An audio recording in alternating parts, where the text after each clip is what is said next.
The longest-running off-road and action motorsports radio show on the planet is coming to you live with the biggest guest in motorsports. Here is the only man on the planet who can pack this much dirt slinging and tire slaying into 2 hours a week. Sit back, strap in, and be prepared to get your ears blown. Here is Jim Beaver and the Down and Dirty Radio Show, powered by Polaris Razor.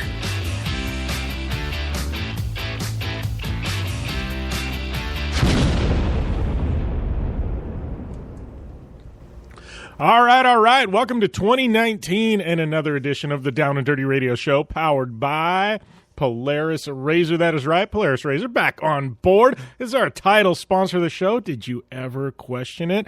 Obviously, been a great partnership with Polaris, and man, we got a lot to talk about today because of Polaris. We have some amazing announcements that we're going to get to here in the first hour, talking about the future of the show. Thank you guys for tuning in. I guess we're on to year number 8 of this show, the show that I didn't know would make it to an episode number 2. But we are 8 years in here. We are rocking and rolling, covering all kinds of fun motorsports, and boy, do we have a lot to talk about today. This is kind of going to be a catch-up show because a lot has happened in the past month, both with me, with the show, but in the motorsports world. I mean, Supercross, we got A1 in the books. We got the Dakar Rally going on. We got so much to talk about today, and I'm excited to do it. Also, some massive short course news, massive IndyCar news. Like, literally every single motorsport series has had massive news in the past month. I guess it's because it's silly season. It's the end of the year. Now people, because it's January 1, can announce these new amazing partners that they've got and these new contracts that they've signed. So we are going to do our best to dissect it today.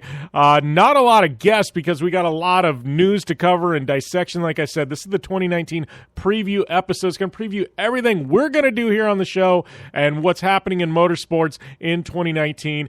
We do want to welcome Tiffany Stone, who will be have a regular segment on this show and one of my other 2 shows. That's right, we're expanding to 3 weekly shows. So she's going to have a reoccurring guest role once a week on one of the shows.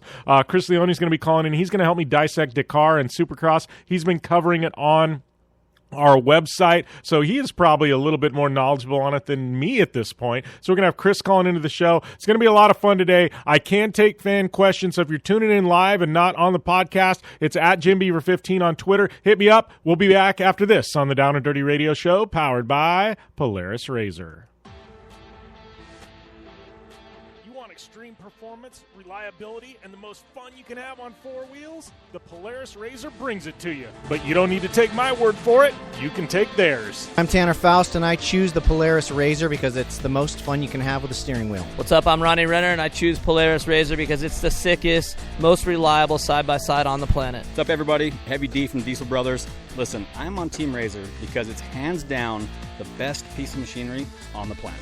I'm RJ Anderson, and I choose Polaris Razor because it's the most fun, most capable machine. Action sports stars, TV personalities, and some of the best race car drivers in the world all choose Polaris Razor because it's the ultimate combination of power, suspension, agility, and fun. Find out more information on the web at PolarisRazor.com or follow at Polaris Razor on Facebook, Instagram, and Twitter, and use the hashtag RazorLife to share your story. The Subaru WRX and WRX STI, a 268-horsepower turbocharged Subaru Boxer engine, rockets the WRX around corners and down straightaways. A race-ready 305-horsepower turbocharged Subaru Boxer engine keeps the WRX STI a rally legend. The Subaru WRX and WRX STI, it's not a sibling rivalry, it's a tag team. Get the latest from Subaru Rally Team USA at Subaru.com/rally. Whether you're looking for a tire that balances high performance responsiveness and traction in wet and light snow conditions, excellent handling and traction in wet and dry conditions, or a summer performance tire designed with the driving enthusiast in mind, General Tire has you covered. From the all-new G-Max RS to the Grabber ATX, no matter what you drive, General Tire will get you where you're going. Learn more at GeneralTire.com. General Tire, cruising with the Down and Dirty Radio Show since 2012. Looking to have some fun on four wheels? Dirtfish Rally School has you covered. Packing as much adrenaline and adventure as you can handle into high-performance all-wheel drive and rear-wheel drive Subaru rally cars is where the fun begins at Dirtfish. Just 30 minutes outside of Seattle and Snoqualmie, you'll get a chance to train up to 3 full days with some of the country's best instructors and be put through the high-octane rush of rally on mud, dirt, and tarmac. Get started today and call 425-888-7715 or visit us online at dirtfish.com and use code 911 for a 15% discount. When looking for a new wheel for your off-road vehicle, car, truck, or UTV, the choice is easy. You choose what the pros use. Rob McCachran, Keegan Kincaid, and myself, Jim Beaver, all exclusively use Vision Wheel, whether we're dominating Baja, taking the cup at Crandon, or shredding UTVs. Vision Wheel's trend-setting designs and durability will set you apart from the competition and your friends. Check out visionwheel.com or at Vision Wheel on social media to learn more. Thanks for tuning in to the Down and Dirty Radio Show, available live online, in syndication on networks across the U.S., and available internationally on the American Forces Network. All right, and we are back here on the Down and Dirty Radio Show, powered by Polaris Razor. First episode of 2019. I guess what I'm having to look now. I've lost track of how many numbers. We are at episode number 367. So episode number 367, plus you add in a bunch of remote shows we've done that aren't numbered, so we're probably close to 400 shows now. So, if you've listened to each one of those, I feel sorry for you. No, thank you, seriously. We are first show 2019, and I got to tell you, it's been kind of a fun couple of weeks. I always hate to say this, but I always look forward to Christmas break. I know if you follow me on social media, you know I kind of went off the grid. I didn't post a lot to social media. Did some traveling. Back to Minnesota over the holidays. It was warmer than heck back there. Obviously, I was back there for snowbike racing, for the X Games qualifiers. And then just getting my race program sorted, as you guys know, StarCar has ended, which doesn't mean that I'm not going to do stuff with rad influencers. But I'm going back to racing, full-time like me, like, hey, let's go out and, it's not like we're always a marketing program, but, just kind of getting everything sorted, bringing the trophy truck back out this year. So I literally used those couple of weeks to get everything sorted on that front, get our race program dialed in, because I've got a race this weekend at the Barker 250 we'll talk about here. And one of the first couple of segments, big entry list for this thing. So we'll talk about that. I know there's some big news coming out of the Mid 400. I'm kind of saving that for our off-road only edition. I want to get Matt Martelli on to chat. So I don't know. It's just, there's been a whirlwind the past couple of weeks, and I literally needed it to reboot. Not only that, but I needed it to reboot kind of the show, because you as with anything, I'm just thinking back. We started this in December of 2011. And the reason why I started it in December of 2011 was I wanted to do a couple of shows before the Christmas break. And then I wanted to be able to, basically kind of assess things over those couple of weeks and really come out firing in January. It was the smartest decision I ever made, because if you listen to the 2 first episodes, they were horrible. If you listen to stuff that happened in January, it was actually pretty good. So, I don't want to say pretty good because it's still bad, but you know what I mean. So, so I used, kind of December to reboot, and with the show, we've been on air. We're going into year number 8. I mean, when we started this thing, Instagram didn't even exist. Think about that. Like, there was no Instagram, and Instagram's become like a massive thing where we pull viewers or listeners from. So, it's one of those, like, we've had to reboot, and when we did that, like, a lot of you tuned in live. Like, literally, we were getting thousands and thousands of people tune in live. And because we were a radio show, people access content differently back then. Now, fast forward, and we're, our numbers are bigger than ever, but our live listeners are way, way, way down. So you guys aren't necessarily tuning in live. You're tuning into, to the podcast version or the archive version on the website, or you're tuning in national syndication. So it's been kind of one of these things where we've had to reboot, and just kind of assess things, which means the future of the show. What do we do? Because we can't do the same thing we did back in 2011. It just doesn't work anymore. And you guys know me, like I always put it out there. I'm always one of those wide open, hey man, what are we going to do for guests? Who do you want on air? What would you like change? So moving forward, we're going to have a couple different versions of the show. So we're going to have the online show. It's going to be on Tuesdays, just like we always have. We're going to air live online, just like we always have. If you've been a listener to the live audio version online on Tuesdays, same deal, 9 a.m. Pacific. Lock it in. We're not going anywhere.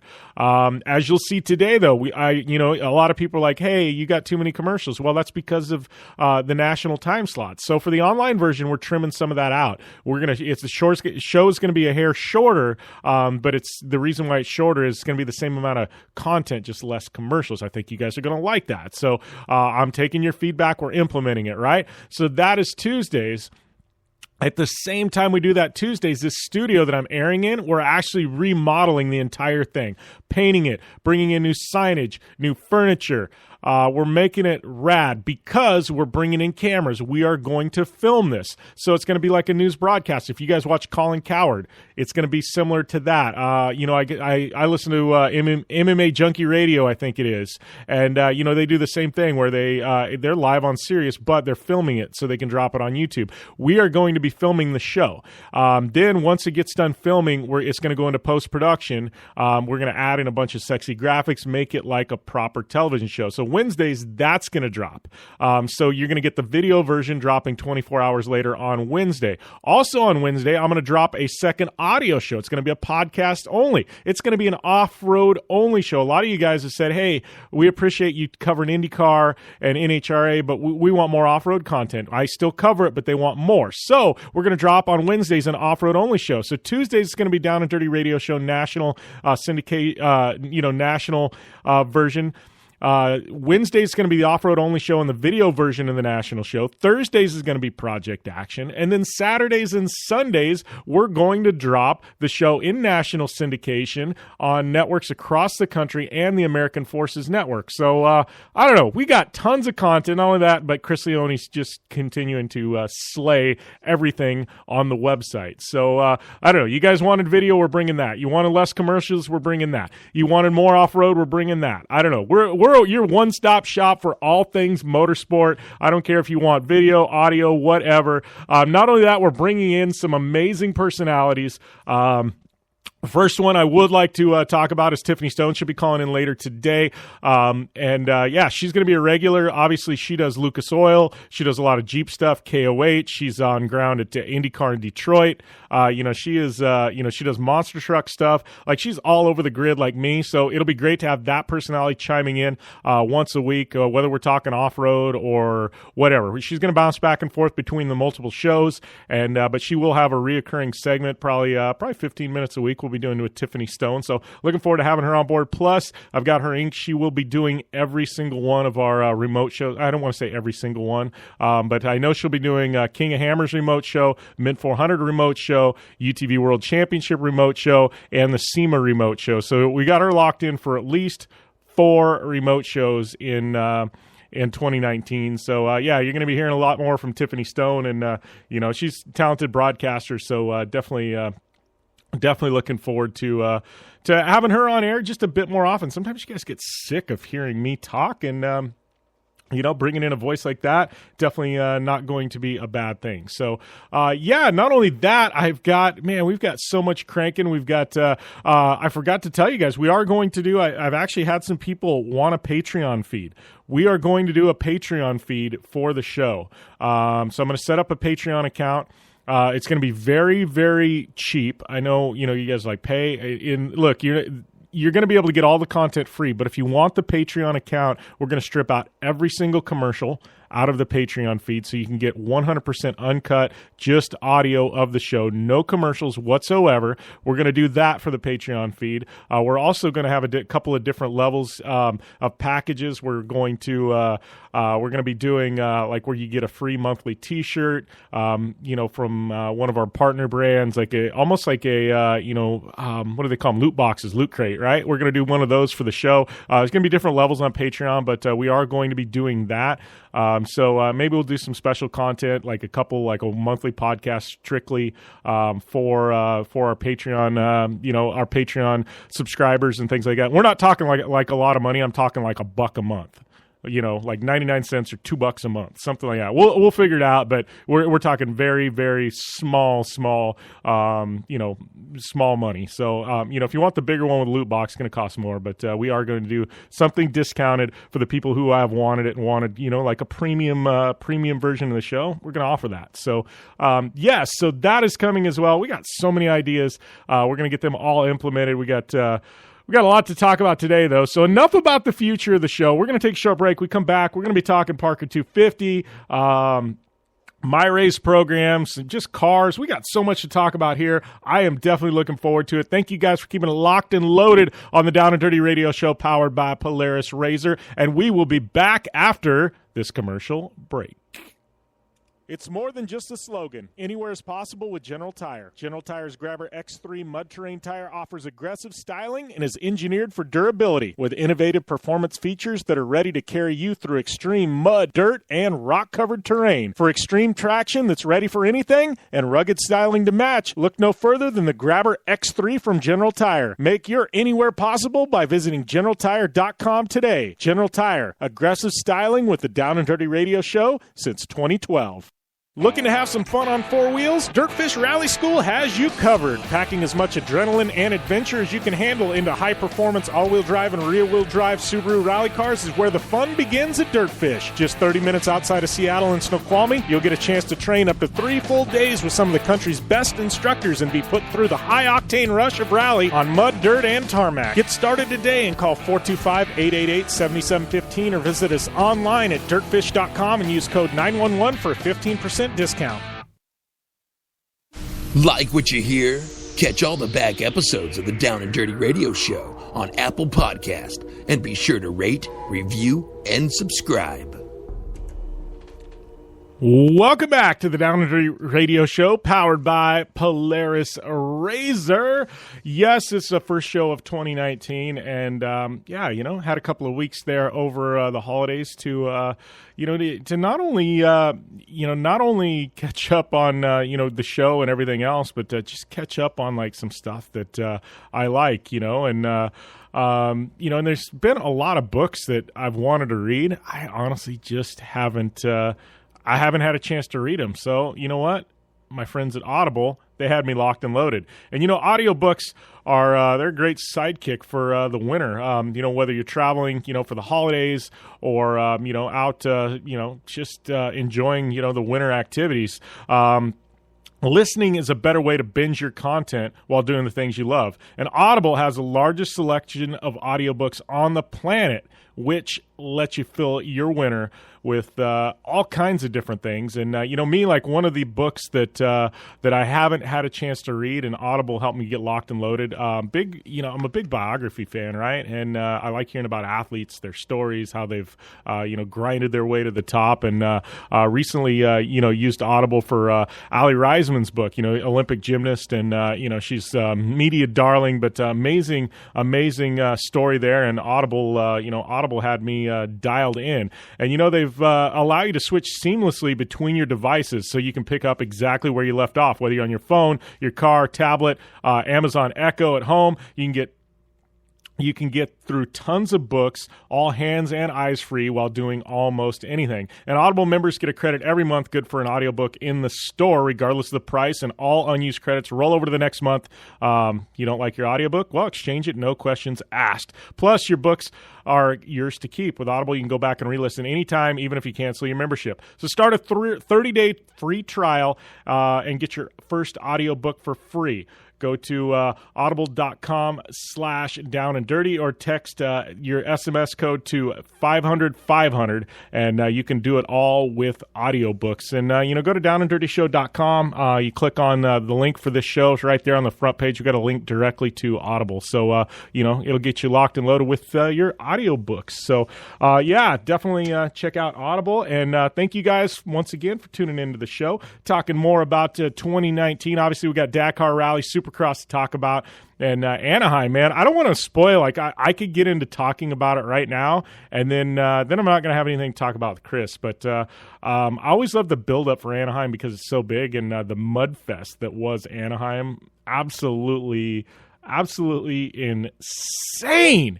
And I know at one point during the race, I was, I'm watching it, and I'm watching the main in 450s, and I'm like, I think I tweeted it out. I'm like, who would have thought that 75% of the way through the 450 main at Anaheim A1, you would have Dean Wilson leading, and you would have Malcolm Stewart in second.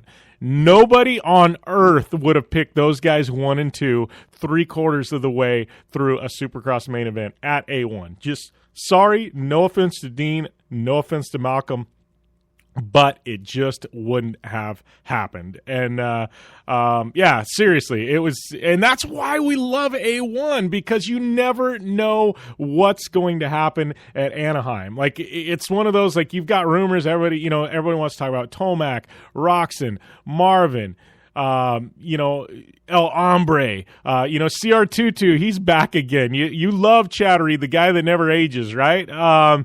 So, everybody's excited, about A1 every single year. You never know. It's like, I don't want to call it the Super Bowl because that's become kind of Monster Energy Cup in October, but it's just that big event, like the unknown. It's like the Daytona 500. Like, who's going to come through? Who's going to emerge? Who did we totally ignore all off season long and not pay any attention to, and then they're going to shock the world? Happens every single year at A1, and this year didn't disappoint. Not only that, but on 250s, right? Colt Nichols winning the 250 race. Who would have ever saw that coming? I mean, I had people ask me beforehand. They're like, who's your pick? 2019 250s. I said Shane McElrath, my boy Shane. He calls into the show a couple times a year. I wasn't wrong, but I darn sure didn't pick Colt Nichols. Which has me excited, man. We got, Adam Cianciarulo would have been another solid pick. Shane McElrath, Alan Cianciarulo, Adam Cianciarulo. Like, those two, like, how can you go wrong with those two picks, right? They should be 1 and 2. That's no offense to anybody else in the field, but those two dudes should be winning and getting second every single race. I had them picked to flip-flop back and forth all season long, and insert Colt Nichols. I even pulled him up. Like, before this weekend, the dude had like 40,000 Instagram followers. Now, I got to pull him up now. I wasn't even following him until this weekend. Like, I'll own up to it. I knew who he was, didn't follow him. Never really had a reason to follow the guy, right? Colt Nichols. We're going to pull Colt Nichols up here. Colt Nichols. Looks like he's gained like 12,000 followers since his win, or something like that. I mean, it's just crazy, right? I'm going to look back at his post, right? Let's look at, his post. Okay. December 16th, he posted a picture, 1,100 likes. Colt Nichols posts a picture, on 2 days ago, 4,700 likes. Now, you want to talk about a guy who just stepped up his game, Colt Nichols. He is your guy, right? He just became infinitely more valuable to sponsors. And another guy, Dean Wilson, right? Here's Mr. Independent Dean Wilson.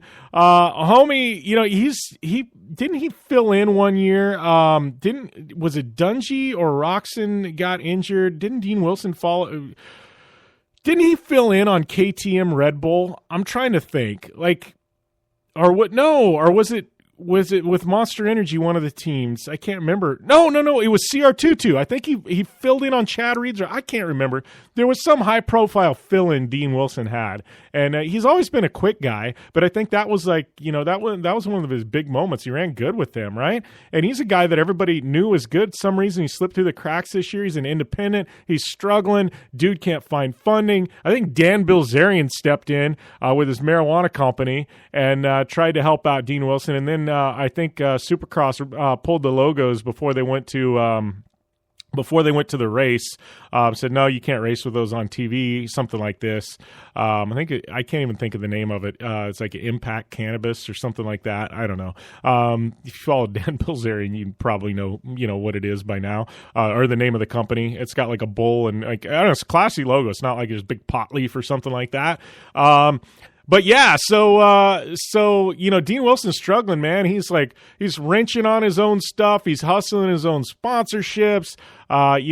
He's trying to work out in the gym and get his bike dialed in. Like, this guy had everything going against him. He goes out to A1, boom, makes a statement. I can guarantee you that Saturday night, his phone was probably blown up. By the time the main event was over and he got back to his pit and he was able to check his phone, I bet you he had 50 text messages from sponsors being like, hey, dude, we got a little money. We'll slide you some money. I guarantee you that was probably the biggest race of Dean Wilson's career, and he didn't win. He got fourth, but straight up, that was a massive, massive deal for Mr. Dean Wilson, and it's stories like that gets me so damn excited.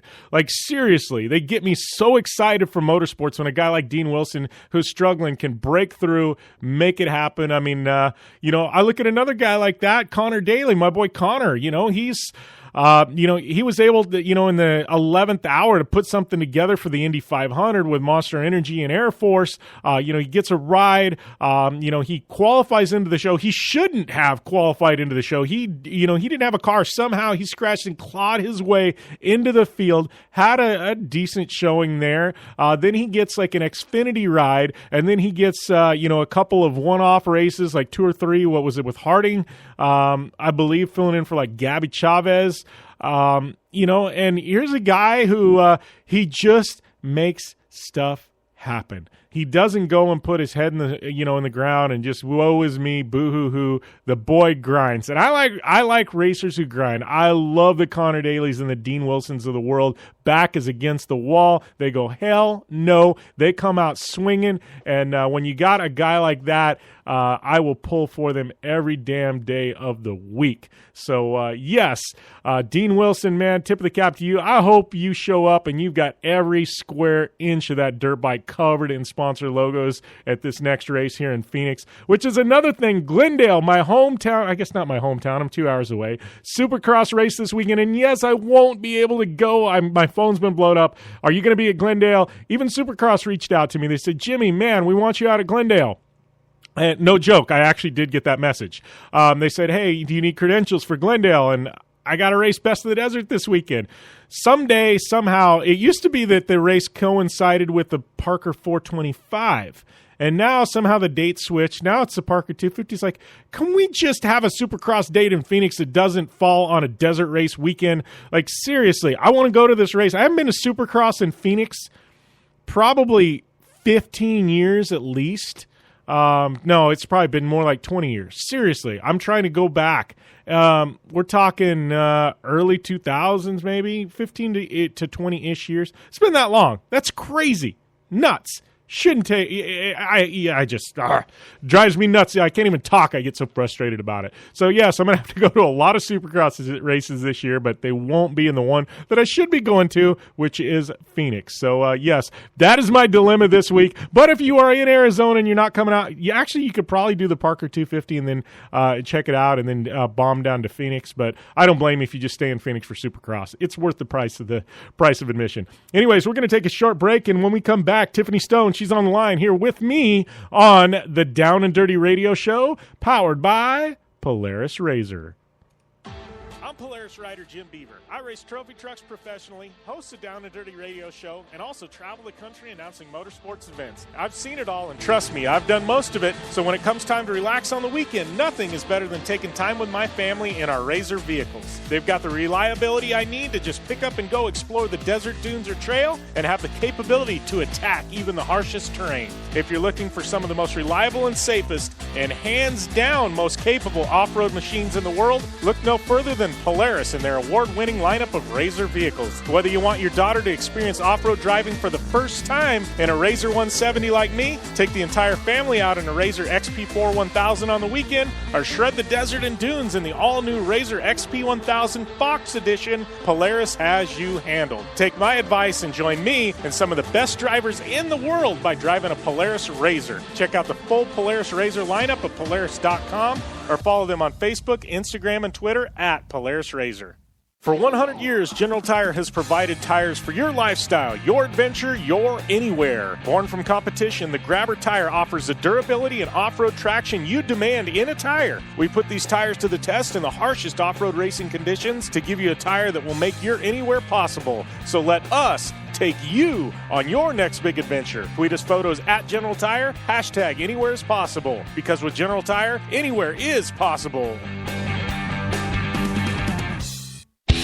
Hey, this is Jim Beaver, host of the Down and Dirty Radio Show. Getting down and dirty on the racetrack is all fun and games until it's time to get the dirt off. I know it all too well, which is why I partnered with MotoShield Pro, the leaders in nanotechnology solutions on the racetrack and in off-road to combat mud and dirt buildup on my vehicles. MotoShield Pro keeps us from taking unnecessary damage and spending extra energy on cleaning. No matter the weather or the surface, having proper protection on all my vehicles saves me plenty of reprep time in a sport where every second counts. Prep your vehicle like a pro. Learn more at motoshieldpro.com. When looking for a new wheel for your off-road vehicle, car, truck, or UTV, the choice is easy. You choose what the pros use. Rob McCachran, Keegan Kincaid, and myself, Jim Beaver, all exclusively use Vision Wheel, whether we're dominating Baja, taking the cup at Crandon, or shredding UTVs. Vision Wheel's trend-setting designs and durability will set you apart from the competition and your friends. Check out visionwheel.com or at Vision Wheel on social media to learn more. The Subaru WRX and WRX STI. A 268-horsepower, turbocharged Subaru Boxer engine rockets the WRX around corners and down straightaways. A race-ready 305-horsepower turbocharged Subaru Boxer engine keeps the WRX STI a rally legend. The Subaru WRX and WRX STI. It's not a sibling rivalry. It's a tag team. Get the latest from Subaru Rally Team USA at Subaru.com/rally. Like what you hear? Catch all the back episodes of the Down and Dirty Radio Show on Apple Podcast, and be sure to rate, review, and subscribe. Welcome back to the Down and Dirty Radio Show, powered by Polaris Razor. Like to welcome who is going to be a regular fixture this year on the show, Miss Tiffany Stone. How's everything going, Tiff? Good. Just hanging out, wishing it wasn't raining, and if it was, I wish I was out hanging in the mud. Yeah. Did you watch Supercross this weekend on Saturday and the mud fest they had there in Anaheim at all? No. Shamelessly, I will say this. I got caught up watching Indiana Jones movies this past weekend. Oh, if it was the first three, you're safe. It was the other way. Like, if you were to say, I skipped Supercross to watch the first three, I think we're good. But if you said, like, I skipped Supercross for, what was it, Kingdom of the Crystal Skull, I think you're going to have, like, a bunch of movie people, like, coming after you with pitchforks. No, actually, I started with number 3 and then worked my way back to 2 to 1. So it's kind of cool. Watched them reverse. All right. Well, no, you got the 3 good ones, so I think you're solid there. So, yeah, no, we've actually been getting a ton of rain in the Southwest, which is actually good. We got the Parker 250 this weekend. It's definitely going to help matters there. I know Supercross was kind of a mess with the mud, but even I think long-term, looking at like KOH and the Parker 425, like if we can get some rain the next month, like off and on, like we had this past weekend here in the Southwest, I think it's going to make for some really nice conditions when we get to these big races here in the next few weeks. No, and it's funny that you say that because you're being down there in the Southwest, I'm in the Midwest, the Metro Detroit area, and when we hear rain, we're like, no, we need the dirt to dry out, we need this, we need that, and when you hear rain, you're like, yes, now the dirt will stay down, the dust will be a little bit clearer, and we'll probably be able to see at least, 100 yards in front of us now. Yeah, well, that is funny, too, because, us, we go out in the backyard and, sit in the rain, and it's like, all right, we've got rain, and, literally the day after a rainstorm here in Parker, everybody and their brother pulls their UTVs and their trucks out, and they're out in the desert because it's, prime desert conditions. Those are the days, I would pay for, you know what I mean? So it's we live for the rain. You guys in the Midwest and Michigan, you guys are like, hell no. No, you saw what Crandon was last year, in June Crandon, the spring Crandon, and I'm sorry, and I know that people have seen this, and I know we've talked about him plenty of times before, but did you see the picture of CJ Greaves from the Mud Muncher? You could not see anything except CJ's eyes. That was it. Everything else was just disgusting. It was just thick mud. Yeah, and the funny story behind that one, too, is Johnny told CJ, he's like, don't race in that. He's like, Johnny told him, he's like, why race in that? He's like, forget it. He's like, you don't need to. You're going to ruin the car. You're going to ruin your eyes. He's like, because Johnny's like, I've raced like that. I know what happens. He's like, you told CJ to park it. Don't worry about it.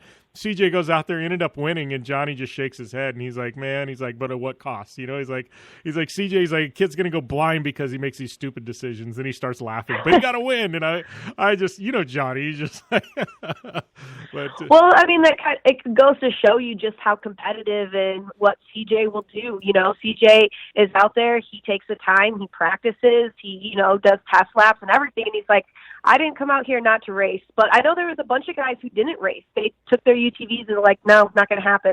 A bunch of the truck guys did too. They're like, nope, not going to happen. As soon as we get mud on the radiator, everything's going to overheat, nothing's going to work, and so they just said no. Yeah, true story. I know the guys from Bikeman, they had a brand new UTV they were going to debut that weekend, and they're like, we're not going to take this brand new race car literally with very little miles on it and just go destroy it in 2 foot of mud. So they literally, I think, parked it and went to what was it? It was a second round ERX, right? The second weekend, I think they debuted it there possibly because they were just like, there's what's the point in ruining a brand new car?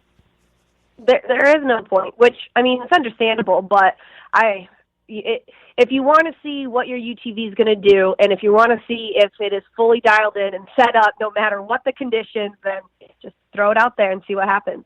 Yeah, for sure. Well, talking about CJ and Johnny, I know you were at KOH last year. I know they were kind of the surprise of the whole King of the Hammers weekend last year because they had never, they'd never done an Ultra 4 event. They'd never even been to KOH. They showed up. I know they did a little bit of homework. Johnny had said, but, they went out and led at one point in the UTV race. I think they were kind of the shocker of the whole thing. And I know, in the back of my head, I'm looking at UTVs lining up at KOH this year, and I saw Bryce Menzies has got a Polaris he's going to be running. There's some heavy hitters running in UTV, but the back of my mind, I'm like, man, what I saw with Johnny and CJ last year, those two guys could be the dark horse of this whole thing at KOH in the UTV race. And that's the thing that, is so surprising to everybody because if you watch short course racing, obviously, the setup for UTV is completely different than a KOH one. And you're not only setting it up for the desert, you're setting it up for rock crawling. So you're going to have to do two things. And, talking to a lot of the drivers throughout the past years and stuff, and they always say it's the hardest thing is do you set it up for the desert or do you set it up for rock crawling? Do you set it up with something that you excel in, or are you going to set it up for the second half of the race? So you kind of got to just pick what you're doing. And I think, like you said, CJ and Johnny did their homework. They really researched it. They're out there testing, and it kind of showed what you need to do. You have to prepare for King of the Hammers, even though it's going to change, the terrain changes, that's nature, but still just preparing and knowing and setting up your vehicle right. Yeah, well, and I know you're going to be out there. I know we've talked about it. We're like a month premature here, but I know we're going to be doing a show out there at some point with Polaris, but you're going to be out there pretty much all week there at KOH, right? Yeah, so I should be getting there Saturday or Friday, late Friday, and then I'm going to be able to stay out there the entire week. Bringing the Jeep out, just got confirmation that I'm bringing a autonomous drone that follows you. So it syncs up with your phone, and you do not have to test it. You don't have to do anything. You don't have to control it. So when I'm driving, I can just set sync, and it will literally follow me throughout the entire trail as a drone. That's rad. And I got to tell you, that's probably what I need to get, because I've never tried flying a drone, but I already know it would be a complete catastrophe. So if they've got autonomous ones now, I'm sure the robot can fly itself way better than I could ever even fathom of doing. No, and they did a great job. I'm not sure if you saw the video from Unlimited Off-Road when I was in Georgia. We hit up one of these cool trails that was on private land, and they followed me throughout the entire thing. I'll post it on my story soon, or you can see it on there, but you'll be able to see they followed through the trees and everything like that. So it'll be pretty cool. It'll be something that we can play around with at KOH too. Yeah, for sure. That's crazy, the tech in those things. But we do got to touch on some big news that happened. I guess it was December 18th. That was when I was on winter break here on the show. So Lucas, you and I, big short course people, obviously work with Midwest Short Course League last year. But they made the announcement they've got their first ever unification race.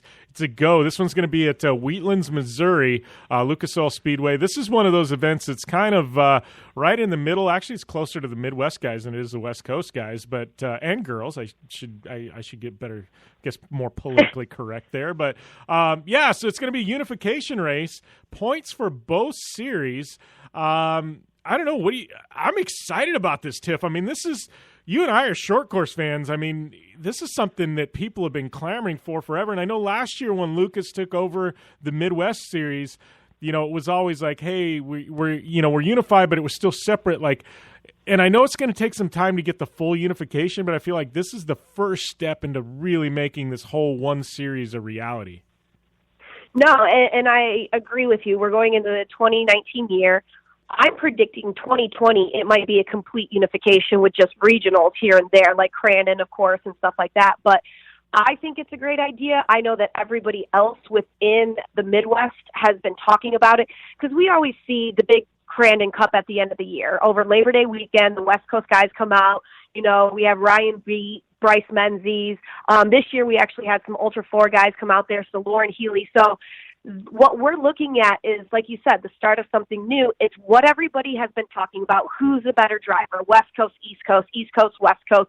However, we only get to see it one time a year, and it's the last race. And it's not even, it's kind of bad for me to say this, but it's not even like what an actual legit race could be. But if you put it with same spec for everything throughout the truck, same timing, everybody gets practice laps, everything happens, and it goes for points for both series, I think it's a win-win across the entire board. Yeah, I think, and being that it's closer to the Midwest racers than it actually is the West Coast. West Coast do it because it's always been a points event for them.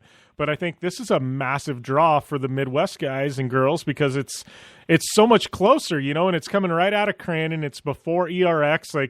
It's a solid weekend. I'm so excited to be there and be a part of this because I think it's going to be a massive draw. I think we're going to probably see bigger fields than we do at Crandon at this one, which that's saying something. No, exactly. And a few years ago, we've been to Dallas, Texas. We've done some races in Charlotte. We've been to St. Louis. We've been to Chicago, Joliet area. So we've been to those areas a little further south, obviously, than Crandon, Bark River, ERX, which is way, way north. But it's kind of cool. It also brings another group. And I think it will just also open up the doors, like you said, for more unification races throughout the 2020 year. Yeah, it's got me really excited. And I know I was just looking, with the Lucas West Coast series, I call West Coast. I guess we can't really say that now, but Lucas Off-Road Racing Series, man, we're only a couple months away from short course getting started. And it feels like it's been a long off season. I see, I don't know, there's so many new trucks and class swaps and stuff like that going on in short course. It's got me really, really excited for the next couple of months and, and for that very first race here in a few months. Well, like you said, it seems like a long time, but to any driver, anybody that's in a series, it's not that. we've all been trying to do other things, but then you have other people like Kyle Chaney, for example, driving in a Can-Am, and he's just either been a 1, 2, 3 for, honestly, the last few years. So, but then Kyle's getting that chance to drive a trophy truck, and then it looks like Cam Reimers is moving up to a Pro 4. So that could be something else that's happening. But another cool thing with Cam and Hannah, I don't know if you saw that, but Hannah's pregnant. I did see that. That's awesome. So now not only is Cam going to worry about driving and putting a Pro 4, but he's also going to start being a dad, which I don't know if that, I want to talk to some of the drivers, but how do you do that your first year? Or even Keegan now, who has twins. What is this season going to be like for these brand new dads? Yeah, I don't know. Got kids that are going to be playing in the mud for sure. I guarantee you, they're not going to be those sheltered kids. They're going to be out there in the mud puddles rolling around and splashing, and rightfully so. It's the way it should be. Yeah, but is Keegan going to be up at 3 a.m., feeding one or two of the twins, and he's got a race at 9? I don't know. You know what? I had my daughter, and I raced when I had her, and I'm trying to think. She was probably 2 months old when I had my first race, and I don't know. I had no problem. I think when you're a parent, you have kids, you just get into this routine of getting up in the middle of the night, and you'll just sleep when you're dead. I think being a race car driver or a media personality is kind of the same way. Our travel schedules and everything else. I don't know. When was the last time you actually got really good sleep in the middle of the season? I don't think at all, ever. Exactly, right? Maybe on an airplane in between flights.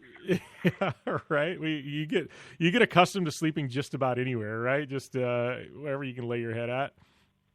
Yeah, now I'm going to need somebody to start driving the Jeep if I'm going to drive that everywhere so I could fall asleep, because I can see a lot of miles being put on that Jeep heading back and forth, because I'll be going out to Easter Jeep Safari too. Yeah, you've got a pinned. I know you and I were talking schedules, and some of it you can't get out of the bag quite yet, but you have a pinned 2019. My full schedule isn't out yet. Yours isn't, but man, we're going to be crisscrossing the coast like crazy this year, Tiff. No, I'm so excited, and then we got to hit up those random small restaurants again in our random small towns where there's nobody there, hoping that me, you, and the rest of the Vision Wheel guys do not get pepper sprayed. Oh, my gosh, yes. That is a story for another episode because we're coming up against the time break. But, yes, Crandon Ducks, that was quite that was quite humorous. But always fun catching up, Tiff. I am completely stoked to have you on board this year, doing a weekly segment here and on the soon-to-be-announced off-road podcast I've got going. We're going to bounce you back and forth between the two shows. But I guess you've been part of the family for a while now, but officially now it's like you're part of the family, I guess, full-time. Yay! Look at that. So pumped. So, awesome. Thanks a lot, Tiff. Thank you so much. And we'll be back with more after this on the Down and Dirty Radio Show, powered by Polaris Razor. Looking to have some fun on four wheels? Dirtfish Rally School has you covered. Packing as much adrenaline and adventure as you can handle into high-performance all-wheel drive and rear-wheel drive Subaru rally cars is where the fun begins at Dirtfish. Just 30 minutes outside of Seattle in Snoqualmie, you'll get a chance to train up to 3 full days with some of the country's best instructors and be put through the high-octane rush of rally on mud, dirt, and tarmac. Get started today and call 425-888-7715 or visit us online at dirtfish.com and use code 911 for a 15% discount. Come to the island and rip it up this summer. Wakeboard Island. It's a skate park on water at Blue Water Resort and Casino. Check out the 2-tower cable system that pulls you and your board over the water. No boats to watch out for. No fumes. Wakeboard Island is open to all skill levels with an open center section for beginners. And for trick riders, double side kicker in a 60-foot flat box. Wakeboard Island. The best ride this side of the Rockies. Adjacent to the River's Edge Cantina at Blue Water Resort and Casino on the Colorado River in Parker, Arizona. You're listening to the Down and Dirty Radio Show, powered by Polaris Razor. All killer and no filler. All right, welcome back here to the Down and Dirty Radio Show, powered by Polaris Razor. Lots of fun with my good friend Tiffany Stone, on the show. You should definitely, if you guys aren't, follow her. She's actually on Facebook, Instagram, and Twitter, mostly on the gram, but she also does hit up Twitter once in a while. She'll be out at events with me and stuff like that. We got some collaborative projects, but she's pretty rad. She goes out in her Jeep a lot, and she's done all kinds. She did the Trail to SEMA this year. She's out at the Lucas Oil events and things like that. So, it's at Tiffany Stone. So, if you're not following her already, it's at Tiffany Stone. She's part of the Familia. So, make sure and go and follow her. And, if you aren't already, I know we talked about earlier in the show, got a ton of content coming out across all these shows. If you want to get in on the content, the easiest way, make sure you don't miss any of it. It'll get beamed right to your computer, your phone, your tablet, whatever. Just go to iTunes or your podcast app. Subscribe to the Down and Dirty Radio Show and my other show, Project Action. I've got 2 shows, 2 feeds. Boom. Do that. Down and Dirty Radio Show will give you all the motorsports content. Project Action's got a feed of its own there with Podcast One, but we got some amazing guests over there as well. It's kind of definitely a change up from what you see on this show, but I think you guys enjoy it. And if you can, please leave a rating and a review. And if you leave a rating and review, leave your Twitter, Instagram at username in the reviews there on iTunes, and I will follow you back on social media. Just did an amazing interview right over the holidays. It's doing massive numbers with Sydney Goodman from IGN.com. She's the face of IGN.com, host of the Daily Fix, kind of your gaming and movie and pop culture daily show over there. Amazing personality. She actually worked for Red Bull for a time in their esports division. But anyways, check out that interview. It's great. But anyways, we're going to take a short commercial break. And when we come back, we're going to kick off hour number 2 here on the Down and Dirty Radio Show, powered by Polaris Razor. I'm Polaris rider Jim Beaver. I race trophy trucks professionally, host a Down and Dirty Radio Show, and also travel the country announcing motorsports events. I've seen it all, and trust me, I've done most of it, so when it comes time to relax on the weekend, nothing is better than taking time with my family in our Razor vehicles. They've got the reliability I need to just pick up and go explore the desert, dunes, or trail, and have the capability to attack even the harshest terrain. If you're looking for some of the most reliable and safest, and hands down most capable off-road machines in the world, look no further than Polaris and their award-winning lineup of Razor vehicles. Whether you want your daughter to experience off-road driving for the first time in a Razor 170 like me, take the entire family out in a Razor XP4 1000 on the weekend, or shred the desert and dunes in the all-new Razor XP 1000 Fox Edition, Polaris has you handled. Take my advice and join me and some of the best drivers in the world by driving a Polaris Razor. Check out the full Polaris Razor lineup at Polaris.com or follow them on Facebook, Instagram, and Twitter at Polaris Razor.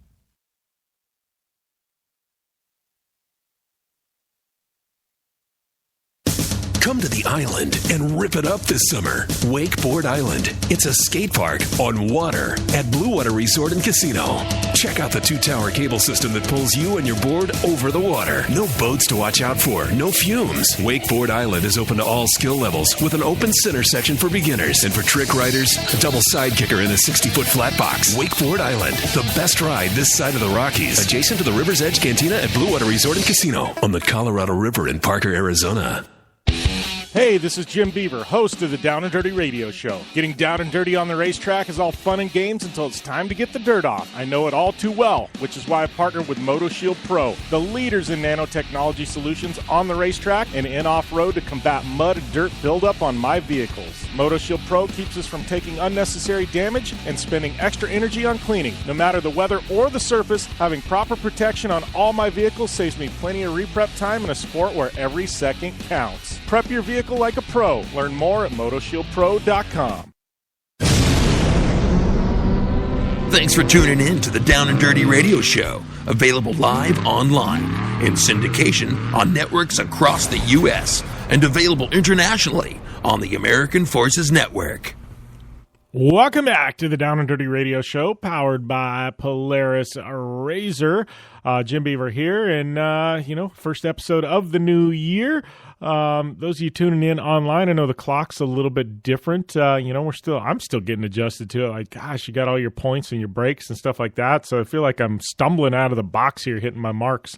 And pushing buttons here and things like that. But yes, it is the first show of the new year. We're kicking off hour number 2 here if you're in national syndication. Still hour number 1 if you're online. We've got a little bit of rally news to talk about. Actually, some big rally news. We haven't really touched up base on it too much. I know we're getting some fan questions on Rally Cross that, I guess we'll probably address those with Mr. Chris Leone when he calls in the next segment. The big news coming out of Stage Rally, I guess this would be our Dirtfish Rally report for the week. Make sure and use my coupon code JBDirtfish. It'll give you 15% off any and all classes and purchases at Dirtfish Rally School. It's a chunk of savings. But Rally America, so, we had, for the longest time, we've had... we've had Rally America was the premier stage rally organization in the country. I worked for them. I did Rally America Radio, was kind of their voice, face, whatever you want to call it, for quite a few years. I mean, everybody who's who has run with Rally America. Then a couple years ago, I had a breakaway series ARA rally. And some of the events went with them. It was kind of a split. It was kind of the whole Champ Car IRL split thing going on. I supported both, always will, always, have, got friends on both sides. They had a split. Now, all of a sudden, things have kind of come full circle where ARA has kind of become I don't want to say premier. Well, they have been to become the premier sanctioning body in the country. And so Rally America, they've got all these amazing media assets, websites, social media accounts. They've decided to switch gears this year, and they are going to become a media company rather than a rally promoter. So Rally America, now we're back to one, premier stage rally sanctioning body in the country, which I think is definitely a good thing for the health of the sport. We have one premier division, but so there's kind of been a split there. So that was some news coming out of stage rally, but we're running up against a time break already, man. These things, I can run way too long, but we're going to take a short break. Chris Leone be on next here on the Down and Dirty Radio Show, powered by Polaris Razor. Extreme performance, reliability, and the most fun you can have on four wheels? The Polaris Razor brings it to you. But you don't need to take my word for it. You can take theirs. I'm Tanner Faust, and I choose the Polaris Razor because it's the most fun you can have with a steering wheel. What's up? I'm Ronnie Renner, and I choose Polaris Razor because it's the sickest, most reliable side-by-side on the planet. What's up, everybody? Heavy D from Diesel Brothers. Listen, I'm on Team Razor because it's hands down the best piece of machinery on the planet. I'm RJ Anderson, and I choose Polaris Razor because it's the most fun, most capable machine. Action sports stars, TV personalities, and some of the best race car drivers in the world all choose Polaris Razor because it's the ultimate combination of power, suspension, agility, and fun. Find out more information on the web at PolarisRazor.com or follow at Polaris Razor on Facebook, Instagram, and Twitter, and use the hashtag RazorLife to share your story.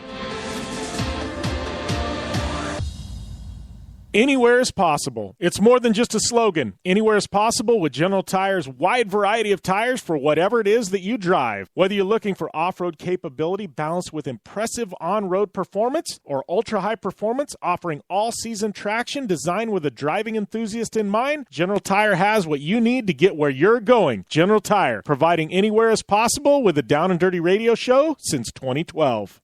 The Subaru WRX and WRX STI. A 268-horsepower, turbocharged Subaru Boxer engine rockets the WRX around corners and down straightaways. A race-ready 305-horsepower turbocharged Subaru Boxer engine keeps the WRX STI a rally legend. The Subaru WRX and WRX STI. It's not a sibling rivalry. It's a tag team. Get the latest from Subaru Rally Team USA at Subaru.com/rally. Looking to have some fun on four wheels? Dirtfish Rally School has you covered. Packing as much adrenaline and adventure as you can handle into high-performance all-wheel drive and rear-wheel drive Subaru rally cars is where the fun begins at Dirtfish. Just 30 minutes outside of Seattle and Snoqualmie, you'll get a chance to train up to 3 full days with some of the country's best instructors and be put through the high-octane rush of rally on mud, dirt, and tarmac. Get started today and call 425-888-7715 or visit us online at dirtfish.com and use code 911 for a 15% discount. Come to the island and rip it up this summer. Wakeboard Island. It's a skate park on water at Blue Water Resort and Casino. Check out the two-tower cable system that pulls you and your board over the water. No boats to watch out for, no fumes. Wakeboard Island is open to all skill levels with an open center section for beginners. And for trick riders, a double side kicker in a 60-foot flat box. Wakeboard Island, the best ride this side of the Rockies. Adjacent to the River's Edge Cantina at Blue Water Resort and Casino on the Colorado River in Parker, Arizona.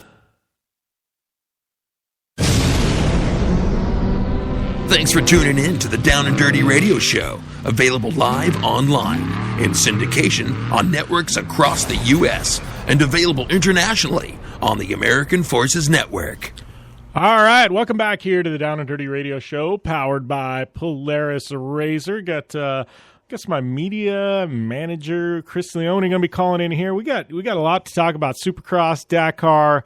I don't know. There's so much iRally news. Actually, esports. We got a ton of esports news to talk about as well. So I don't know. This is probably going to be 2, maybe 3 segment interview. But welcome to the show, Chris. Welcome back from the holidays. Thanks for holding down the website while I pretty much did nothing for 2 weeks.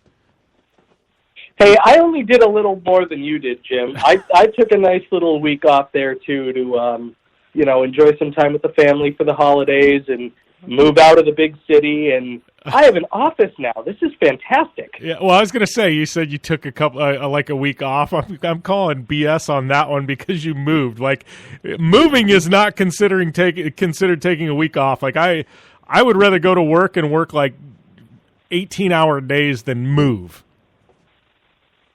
Yeah, and it was the second time I did it in 6 months, too. But, hey, you got to do what you got to do. And, the important thing is I have a lot more space to work with. I got my big old whiteboard in front of my desk with our little Instagram account in front of me so I can check off and make sure that I am getting that a little more active than it was last year. Got my content calendar up in the corner, and I cross it off every time something comes in, and everything's going great except for the fact that I am sick as a dog right now, so we'll hope I don't sneeze on air. All right. Well, I don't know. I guess you gave the disclaimer, so it's all right. So I guess the good news is nobody can get sick through the airwaves, right? But we got a lot to talk about, multiple segments. I think we need to open because I started talking a little bit about Supercross. But first, I'm going to put Tiffany Stone on the spot, and I put it out on Twitter. I haven't got a response yet. But is it acceptable to miss A1 to watch the original Indiana Jones trilogy, Chris?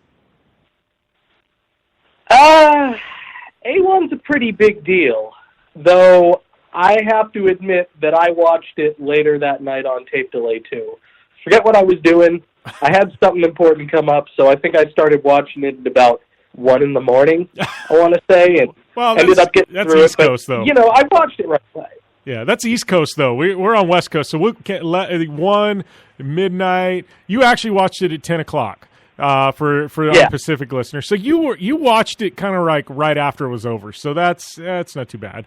At least Tiffany Stone knew what happened in Supercross. I'll give her credit. Like I said, if you're gonna miss it for any movie, like the original Indiana Jones trilogy, like legit, you pick 3 like cinema masterpieces. Like it'd be like saying, I skipped it for the original Star Wars trilogy. Okay, like I can buy that. It's not like she missed it for some Kate Hudson chick flick or something like that. I'd be like, no, or Reese Witherspoon. Yeah, for sure.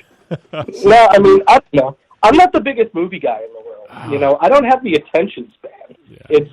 I think a Supercross main event is about the length of my attention span, generally speaking. I watched Gladiator in theaters as a kid, and I could not handle it. Like, I can't do multiple hours. I can't do the Titanic, like when we were still doing VHSs, and that was on 2 VHSs. Like, I just can't do that. I need a little more Titanic. Yeah, it was also the Titanic. Like, I don't know, that movie. I watched it once. It wasn't bad. It's just, I don't know. I mean, you and Street Bike Tommy. Don't tell me the ending.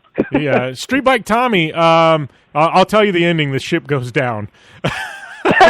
No. The ship sinks, Chris. Yeah, I spoiled it for everybody. Yep, Titanic, the ship sunk. Sorry, people. I didn't want to spoil that one for you. Yeah, Street Bike Tommy, no joke. He has never watched a Star Wars movie. I think I've watched a couple of Star Wars movies, but you know what I have never watched? And this is, at this point, it's just a running joke, and I'm deliberately not watching it because it infuriates people, is Anchorman. I haven't seen it either. I've seen bits and pieces. I have never sat down and watched Anchorman all the way through. It'll be on TV, and I'll miss the first 30, 40 minutes of it, and I'll watch the second half or something like that, Like, I've never actually watched it all the way through. Yeah, see, the thing is, people just got mad at me because I quoted it all the time, and then they were like, have you even seen it? And I'm like, no.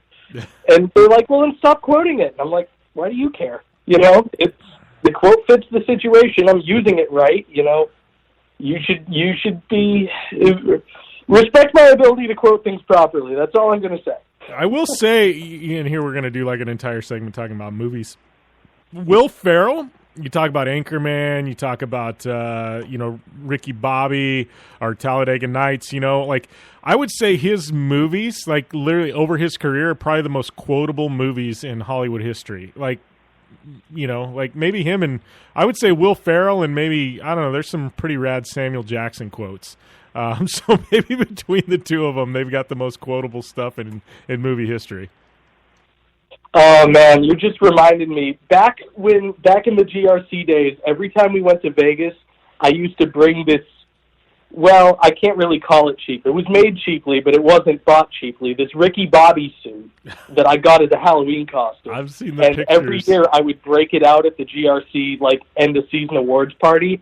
One year, R.J. Anderson got into the awards party because, it was SEMA week, everybody's around, and R.J. Anderson came up to me and was super stoked to know that the guy wearing the Ricky Bobby suit knew who he was. And I'm like, I'm not the famous guy here. You're the guy who goes out and wins races and does XP1K and whatever. I'm just a dude wearing a Halloween costume, man. Why are you so excited to meet me? Well, RJ was probably wanting to borrow the costume. I know RJ well enough to know he parties hard, and Ricky Bobby suit, that would have been right into his wheelhouse. So, what did they do out at? They had a deal out at Camp Razor one time where they had celebrity 170 races, but they had everybody in costumes, and then they had everybody. They had all these guys in these costumes, and they were racing 170s, and guys like RJ and Travis Pastrana and Menzies, who were tall, like their heads were sticking out the side, but they were all in costume. And then they had a bunch of people throwing eggs at them as they went by. It was bananas. Seriously. I can't remember all of it. There's video of it somewhere. But yeah, it was quite entertaining. Some of the stuff that happens at races and stuff is just, I don't know. We've got stories for days, I think. Oh, yeah, man. When I write my memoirs, when it's far off enough that nobody will care, I mean, God, the amount of stories that just things from behind the scenes in GRC and things from behind the scenes. I mean, you've probably got way more than me, but, we had some good times back in the rallycross days, and, definitely a lot of people that I've missed from doing that. But, man, I will never forget being approached all the time because I was in the Ricky Bobby costume. Yeah, that's your calling card, right? That's I don't know. I hate to say people know you as the Ricky Bobby suit. They actually know you as GRC Media, Chris, or you know what I mean. But that's funny that you've got that calling card. So I don't know. Maybe we need to maybe we ought to bring that out at the Mint 400 or something like that down on Fremont Street. You'd fit right in, Chris. Well, yeah. The only place I've ever worn that suit in public was Las Vegas, and one time out in the streets of Boston because the Red Sox just won the World Series and everybody gave me free drinks all night because the suit doesn't have pockets, so I couldn't really reach in to have get my wallet. So, I mean, everybody was like, well, you're Ricky Bobby, so drinks are on us. That was a good night. Oh, too funny. Too funny. So, yeah, we've got so much to talk about. Now we're in this weird, I guess we're in this weird position here where we've got to take a break here in about 30 seconds. So, and we just killed an entire segment talking about stupid stuff. So we're definitely going to have you on for 3 segments today. I'm just saying because we've totally burned through the first one. But yeah, so we are going to take a short commercial break. When we come back, I promise you listeners, Chris and I will be talking Supercross as soon as we come back from the break. So stay tuned here to the Down and Dirty Radio Show, powered by Polaris Razor. You want extreme performance, reliability, and the most fun you can have on four wheels? The Polaris Razor brings it to you. But you don't need to take my word for it. You can take theirs. I'm Tanner Faust, and I choose the Polaris Razor because it's the most fun you can have with a steering wheel. What's up? I'm Ronnie Renner, and I choose Polaris Razor because it's the sickest, most reliable side-by-side on the planet. What's up, everybody? Heavy D from Diesel Brothers. Listen, I'm on Team Razor because it's hands down the best piece of machinery on the planet. I'm RJ Anderson, and I choose Polaris Razor because it's the most fun, most capable machine. Action sports stars, TV personalities, and some of the best race car drivers in the world all choose Polaris Razor because it's the ultimate combination of power, suspension, agility, and fun. Find out more information on the web at PolarisRazor.com or follow at Polaris Razor on Facebook, Instagram, and Twitter, and use the hashtag RazorLife to share your story.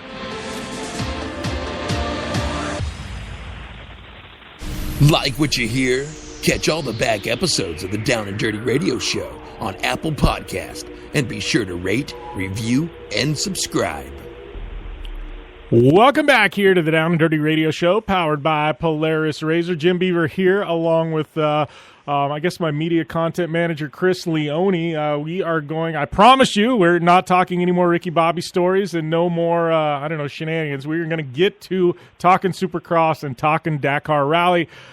Chris, obviously we started talking about Supercross.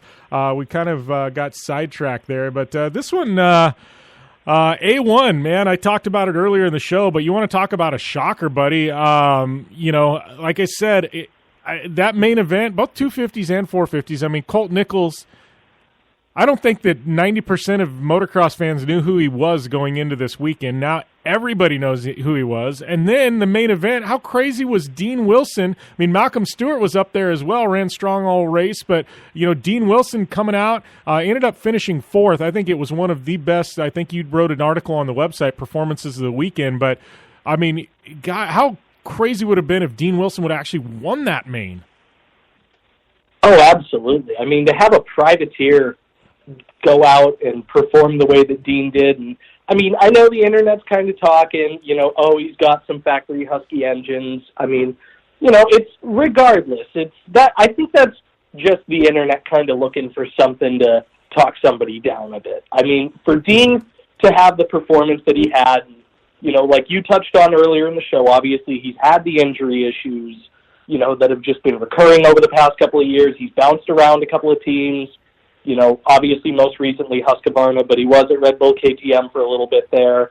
I mean, to have a guy like that come out, lead as much as he did of that event, and be able to get that fourth place finish, that is a massive statement performance. I mean, that the second somebody goes down, if somebody goes down this year, and judging by certainly the past year or so, you got to think it'll happen at some point. Dean's going to get a call and be back on a factory bike. He got bounced out for the moment. It happens with one or two guys, it seems, every year in every form of motorsports. They end up on the sidelines for a little bit, and then, circumstances get them back into a new position, and, a lot of times they're able to thrive with that. So, I think that's going to be Dean Wilson's arc this year. Yeah. Obviously, he had a great performance in A1. Interesting, especially since his former teammate Jason Anderson had a really flat performance out of the gate. I think he was well outside the top 10, if I remember correctly. Yeah, I don't know what was going on. You had some guys. Yeah, you had some guys who really were charged up. Dean, Malcolm Stewart, as you mentioned, and then Aaron Plessinger with the solid sixth place as a rookie. Barsha obviously getting that victory to kick off the year. Tomac not fully making good on, last year's A1, error where he ended up crashing out of the lead, but still cracking the podium, and that'll be a good start for him too. And obviously rocks in between them. Yeah, well, and that's the thing. I mean, Supercross is, especially the 450s, man, it is an endurance season. It's hard on these guys, and it just, you've got to get the points, and we've seen that with Dungey. A lot of people discredited Dungey his entire career. They're like, All he is like podium Dungey, third place, second place, third place, first place, second place, first place, third place. But that's what you have to do to win championships in Supercross. It's all about that consistency. You got to be in or around the podium every single event, and Dungey took his fair share of wins, but, it wasn't like he came out and won, 15 rounds of a 17-round thing, and I think that was what people were looking for, and Dungey didn't do that, but he didn't take risks either. He knew when to risk it and when not, and he knew, certain tracks catered to him, and when they did, he would go out and he'd push and he'd win. But if not, he'd lay up a little bit and not risk it, finish third, and that's why he avoided injury, stayed so healthy his entire career. You got guys like James Stewart, love James Stewart to death. James Stewart's a freaking wrecking ball. He sends it. He's exciting to watch. He's going to win or wad. Ryan Dungey isn't that guy, but I think, as we're learning with Supercross and these other guys, are learning, like, you have to have the Ryan Dungey approach if you want to be there at the end of the year. And that's not to say with 5 rounds to go, you don't start sending it, but you've got to be there at the end, and you can't risk it at A1, and you need to gather those points, Absolutely. And I mean, that's part of why last year's title chase was so, with all due respect to Jason Anderson, who did exactly what you talked about Dungey always doing, why it was so, kind of boring. I mean, you had the second round of the season, Tomac wasn't running. I mean, Musquin, both of them basically gave Anderson an extra round. And, Supercross is not a series where you get drop events or anything like that. So they're coming from behind the entire time. All Anderson really needed to do was stay consistent, lay it up a little bit. He could essentially be riding the whole season at 90%.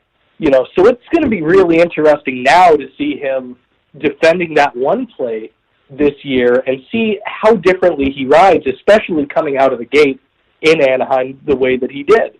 And I mean, obviously the great thing about the Supercross season is you've got so many rounds, so much back-to-back racing that you can have a bad weekend, and as long as you come back and you bring your A game, there's no problem. You can make those points up.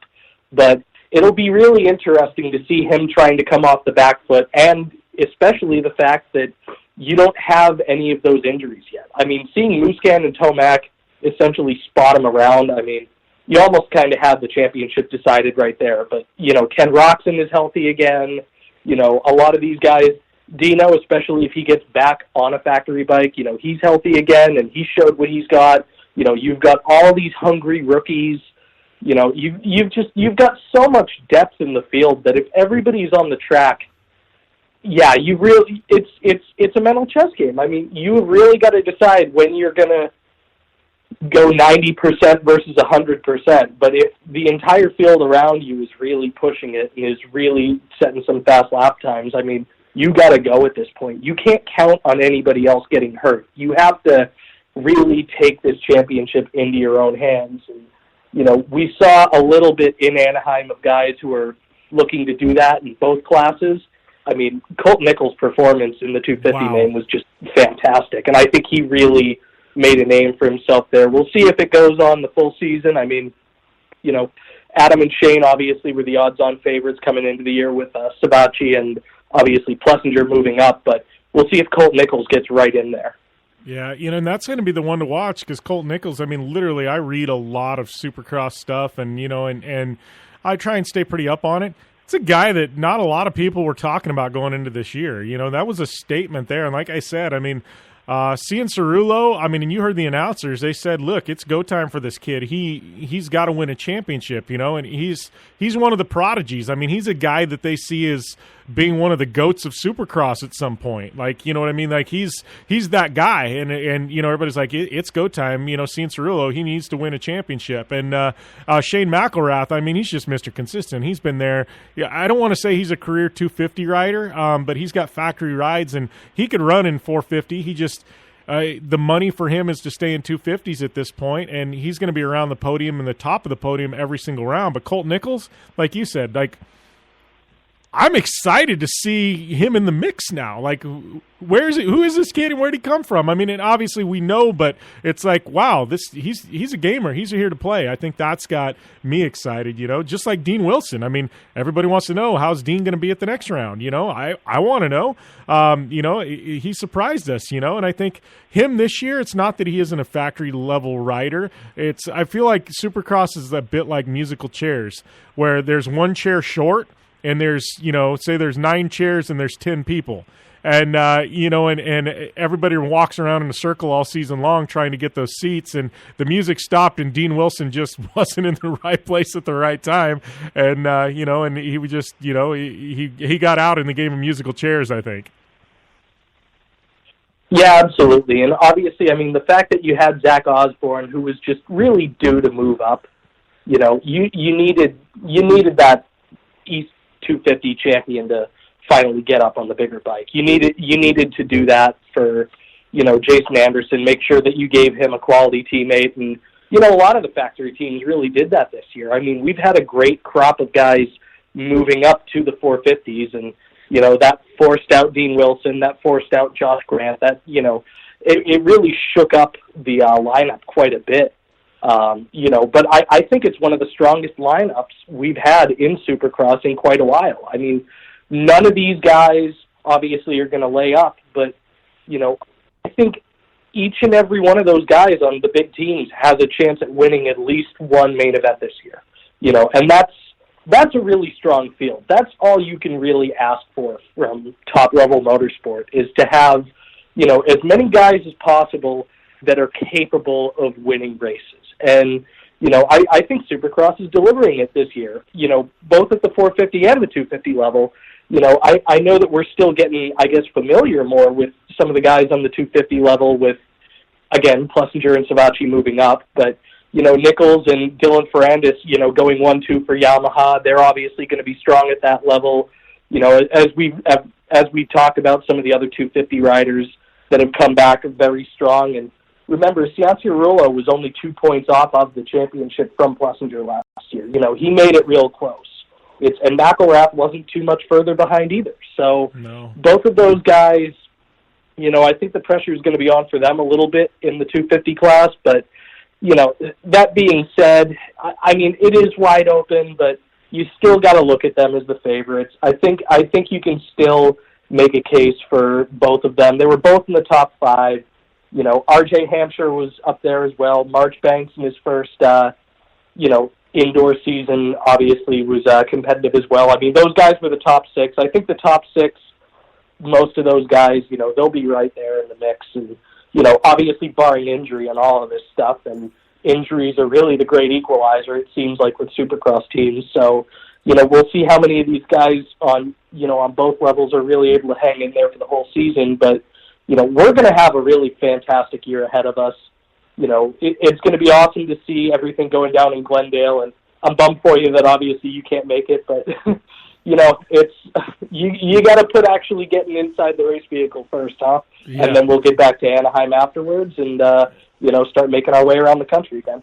Yeah, that's what's exciting about Supercross. I guess the circle never stops until May. But we're going to take a short break. We come back, Chris and I, we're going to be talking Dakar Rally here on the Down and Dirty Radio Show, powered by Polaris Razor. I'm Polaris rider Jim Beaver. I race trophy trucks professionally, host a Down and Dirty Radio Show, and also travel the country announcing motorsports events. I've seen it all, and trust me, I've done most of it. So when it comes time to relax on the weekend, nothing is better than taking time with my family in our Razor vehicles. They've got the reliability I need to just pick up and go explore the desert, dunes, or trail, and have the capability to attack even the harshest terrain. If you're looking for some of the most reliable and safest, and hands down most capable off-road machines in the world, look no further than Polaris and their award-winning lineup of Razor vehicles. Whether you want your daughter to experience off-road driving for the first time in a Razor 170 like me, take the entire family out in a Razor XP4 1000 on the weekend, or shred the desert and dunes in the all-new Razor XP 1000 Fox Edition, Polaris has you handled. Take my advice and join me and some of the best drivers in the world by driving a Polaris Razor. Check out the full Polaris Razor lineup at Polaris.com, or follow them on Facebook, Instagram, and Twitter at Polaris Razor. You're listening to the Down and Dirty Radio Show, powered by Polaris Razor. All killer and no filler. All right, welcome back here to the Down and Dirty Radio Show, powered by Polaris Razor. And, we just got done talking some Supercross with Chris Leone, who's joining me on the line. But we're going to shift gears here, talk a little bit about Dakar Rally. I know we're, day 3 of Dakar Rally currently. I'm kind of bouncing over here looking at rankings. It looks like Stage 3 motorcycles have wrapped up, Chris. I don't know if you've looked. I'm getting news now. Okay, the car and trucks did officially. We've got some of our leaders that have finished, because I know earlier Day 3 they hadn't quite yet. If you're tuning in national syndication this weekend, sorry, you guys are probably tuning in and they're at like Stage 6, 7, something like that. But I don't know. We're a couple of stages in. Looks like Nasser Al-Attiyah still currently leading by 6 minutes. 6 minutes, and then it looks like we got Petter Hansel back there in third, Chris, about 7 minutes back. Nanny Roma, Cyril Depris is there in sixth. Sebastian Loeb back there in eighth, almost 40 minutes out already. I mean, what do you make of Dakar so far on the car side? Obviously, we'll talk about Robbie Gordon in a second, side-by-sides motorcycles, but overall, I mean, what is your feelings? You've been covering this since before the rally started. Well, Jim, this year's Dakar has really kind of been a mixed bag for everybody, it seems like. I mean, obviously with Peugeot pulling out as a factory program, 3 drivers, Petter Hansel, Cyril Depris, and obviously your defending winner, Carlos Sainz, they all moved over to minis to make sure that they still had factory backing. And, it's actually interesting with the minis, those being 2-wheel drive vehicles rather than 4, they're allowed to remotely change the inflation on the tires when they're hitting the dunes. So obviously if you've got to overinflate and underinflate depending upon your surfaces, I mean, that's a huge advantage. But at the same time, the Toyota program has just been very, very strong. Al-Attiyah won the first stage. He's back on top after the third stage. We've really had a mixed bag in terms of results. Loeb was 13th on day 1, won day 2, and now has fallen off again. Looks like 9th across the line today, over, as you said, 40 minutes back. I mean, it's been a really interesting performance so far in the auto class. And, as you mentioned, obviously, Robbie Gordon running running his UTV Open in the auto class rather than in the side-by-side class, which is, a little bit interesting. But we all know Robbie. Robbie is the kind of guy who, he's only going to do things big, and he's always been he's always been kind of on the cutting edge in anything that he's really done in motorsport. I mean, he was one of the last proper owner drivers in NASCAR when he was doing NASCAR, and, stadium super trucks have been a terrific addition to the motorsports landscape over the past few years, but now he's got this 3 UTV program running in the car class, and we're waiting for him to cross the line, of course, today, for Stage 3, but, kind of in the 20s on Monday and Tuesday in Stage 1 and Stage 2, so, we'll see how this rally ends up playing out for him. I know that if he was running with the side-by-sides, he would be right up there going for that class victory, but, again, we know Robbie. It's do it big and do it right, or don't do it at all, so... it's certainly cool to see what he's doing, trying to bring up the caliber of UTV competition and try to take on the factory Mini and take on, the factory Toyota and take on Loeb and the privateer Peugeot as well. Yeah, and that's something to note about Robbie. A couple things, I've talked to him. He and I are good, kind of personal friends, and I talked to him back in December. And one of those things with with this program, knowing Robbie, and he would be leading the side-by-side class right now. Obviously, I haven't seen today's results, but I know going into today, he would have been the leader in the side-by-side class. But, for him, that's not a victory because he knows he could, I don't want to say easily take that because nothing comes easy at Dakar, but he wants a challenge and he wants to go against the best. I'm not saying the side-by-side guys aren't the best, but if he does this, to him, I think a win would be taking a stage win or something like that. I don't think he had anything, any ambition to, hey, we can go out and win this whole Dakar Rally. But I think it causes a commotion, and and he's always been one of those guys to he's a disruptor, and that's why I think Dakar has a love-hate relationship with Robbie, because he is a disruptor. You never know what he's going to show up with. You never know what he's going to do. He pushes the limits of the rules. Not saying, don't take that wrong, listeners. He doesn't cheat, but he will exploit loopholes in the rule book. He's been master of that. He was a master of that in Cup. If you have a gray area, Robbie's going to find it. But I think, too, we need to note here at Dakar, running in the open, the car with the other open class vehicles, like Nasser and the Minis and things like that, because the suspension travel on his UTV is so much, they've actually limited his engine. So he can't go faster than 80 miles an hour. That car will run 100 miles an hour, but they've limited his horsepower and his top speed because he has more wheel travel than the cars he's competing against. So he really is being throttled back by the ASO. Like, to me, I'd be like, he's in a UTV. They're in Cars and Trucks. Just let him run it. But they've throttled him back. So he's not exactly, able to bring his A game, because actually the organizers at Dakar have told him you can't. So I think that's an interesting note there, Chris, too, because, he's running around back there, but, you get on some of these wide open stages where these other guys are running wide out. Robbie's 30, 40 miles an hour, 30 miles an hour behind, only because he literally has to be. Absolutely. And that's where the thing is, that's where Dakar being a navigation rally and navigation being super important can really come into play. And I mean, you see guys who just get lost out there in the dunes and, may have read the route book wrong or something like that, and that can affect an event. Of course, Robbie has got Kellen Walsh in there navigating for him, and that's about as good as you could possibly ask for. So that's certainly one of the things that he can use to his advantage to make up for things. As you mentioned, of course, Robbie is very, very clever when it comes to looking through rule books and finding loopholes and being able to, push up right to the limits of legality, which, I think if you're a race fan and you don't like somebody who does that, you're not a race fan, because that is the whole point of, racing competitions. But I'm also going to give Robbie a shout for, not just taking himself there, but bringing 3 vehicles there and, having Cole Potts and Blade Hildebrand, who are 2 of his SST drivers that he's really worked together with to kind of help develop in those other vehicles. Robbie is, especially in recent years with SST, really tried to launch some guys' careers that way. I mean, we've seen Sheldon Creed go from a multi-time SST champion to now racing full-time in NASCAR trucks starting this year and coming off an ARCA championship. I mean, Robbie isn't just doing it for Robbie.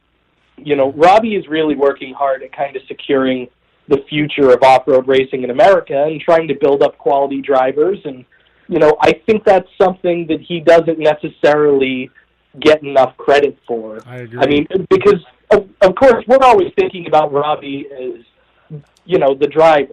We're thinking about all those, the IndyCar races he's won, the Baja races that he's won, the Cup races that he's won, the fact that he's still a competitive driver anytime he gets into anything. It's always exciting to watch Robbie take the trophy truck down to Baja. It's always exciting to watch Robbie go to Dakar. But Robbie has put a ton of his money and his efforts into developing other drivers. And I mean, you look at the SST field, and of course, Cole and Blade are part of that. And then you've got Gavin Harlan, you've got Jeff Hoffman, and Matty Brabham, has been fantastic in SSTs. He's really found a home there. And I know that they've still got another round to go at some point later this month. But, Matty Brabham looks like he's going to win an SST title. And, who knows, that could propel him back into IndyCar since, of course, he's done the 500 before and part of a third-generation member of a top racing family. I mean, so to see Robbie not just bring his own vehicle to Dakar, but get Cole and Blade out there and make sure that they have quality navigators and quality vehicles.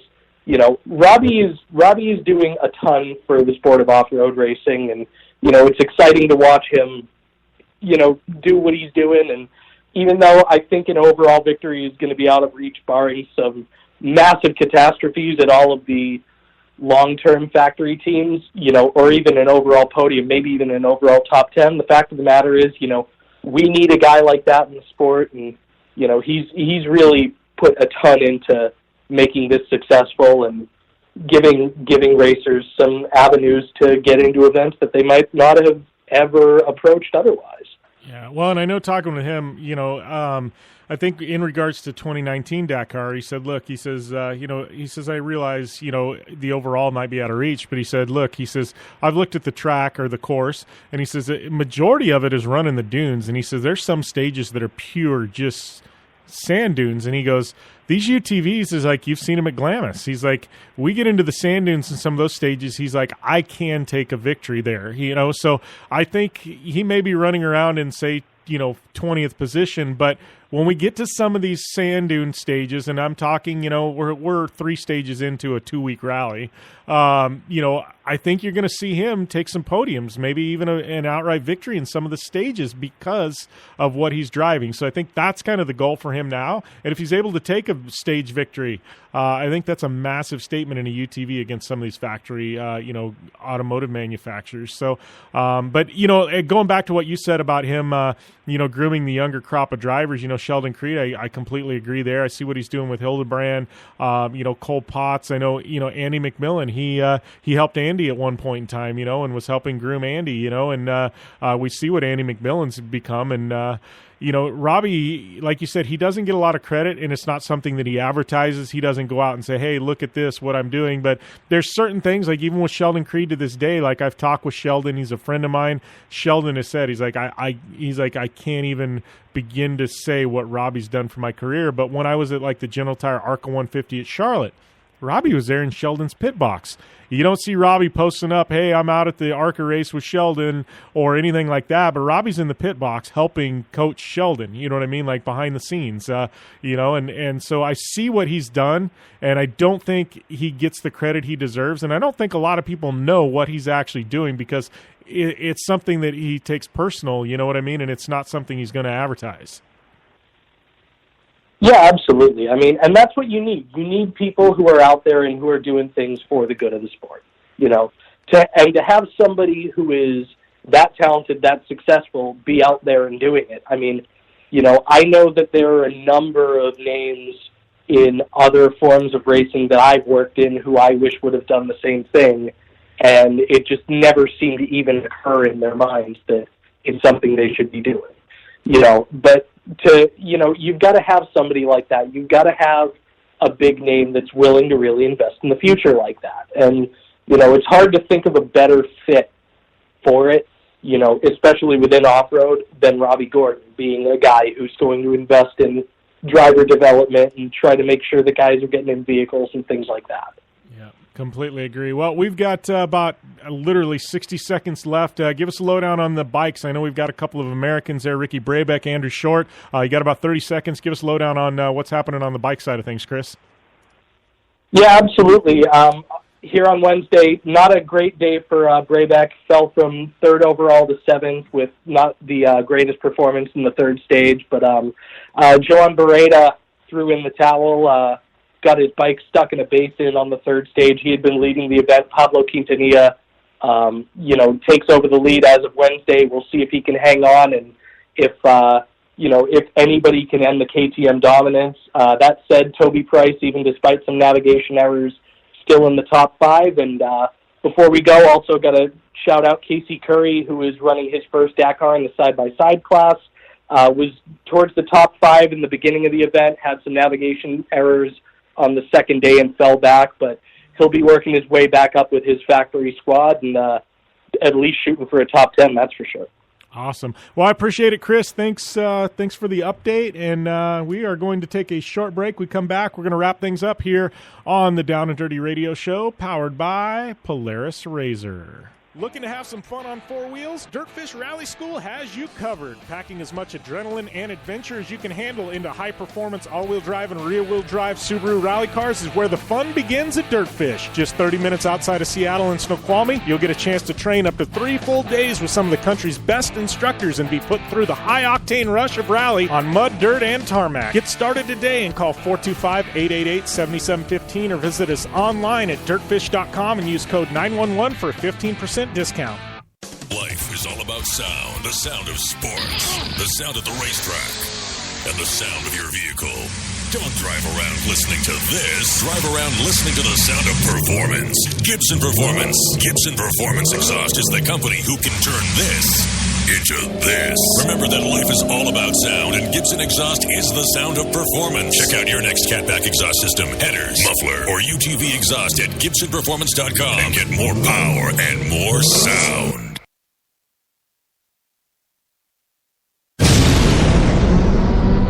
Thanks for tuning in to the Down and Dirty Radio Show, available live online, in syndication on networks across the U.S., and available internationally on the American Forces Network. Welcome back here to the Down and Dirty Radio Show, powered by Polaris Razor.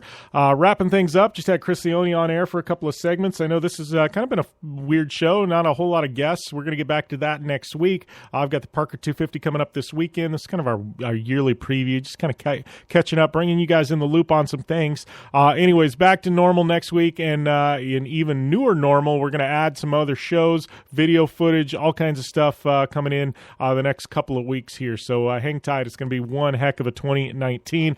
Big thanks to all our partners: Polaris, General Tire, Subaru, Vision Wheel, Gibson Exhaust, Dirtfish, Optimus Starters, MotoShield Pro, Blue Water Resort and Casino. Use the coupon code JBDirtfish. That'll get you 15% off any and all classes at Dirtfish Rally School. Don't forget, check out audible.com and our link there at downanddirtyshow.com. Get yourself in Audible and get you that month free subscription there with our partners there at Audible. Once again, I've got the Parker 250 this week, got King of the Hammers, Parker 425 coming up. Also got Chili Bowl. We haven't even talked about that, but I know our friends at Lucas Oil, they're going to be live streaming it on Mav TV and in their app. So lots coming from Chili Bowl. Yeah, don't forget to head over there to iTunes, subscribe to this show, as well as my other show, Project Action.